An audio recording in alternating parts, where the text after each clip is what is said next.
Hello everyone, good afternoon. তোমরা কেমন আছো? আশা করি ভালোই আছো। আমি ভালো আছি। তারপরে দিয়া কি কি সবজি লইছি তোমরা দেখাইতেছি। ঝিঙ্গা লইছি, এটা মাছ ছাড়া ভালো লাগে না। তারপরও আজকে তো মাছ খাবো না, রাখি পূর্ণিমা, তার জন্য এটা খাবো না আজ। আর এটা হয়েছে ভেন্ডি লইছি। আর এটা হয়েছে বান্ধাকপি লইছি। বান্ধাকপিগুলা ভালোই লাগে, ওখানে ভাল লাগে। ছোট ছোট হইলে ভালো হয়, খাইতে টেস্টি হয়। তারপরে দিয়া কে কে ভালোবাসো কমেন্টে জানাইবা তো। আর এদিকে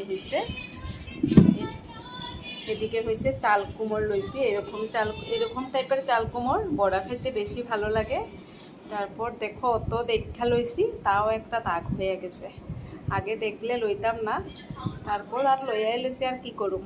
তারপরে আর এরকমই আর চল্লা যাইব। এইদিকে আবার বিলাহী লইছি। বিলাহী আজকে কম কইরা লইছি, কেন পরশু দিনও লইছি, খারাপ হয়ে গেছিল কয়টা। আজকে অল্প কম কইরা লইছি। আমি চাটনি খেতে ভালোবাসি বিলাহীর, তার জন্য বা সালাড করি দুপুরবেলা, এই মানে বিলাহী লইছি। আর তোমরা কোন সবজিটা এখানে ভালোবাসো কমেন্টে জানাইবা তো অল্প। Bye bye.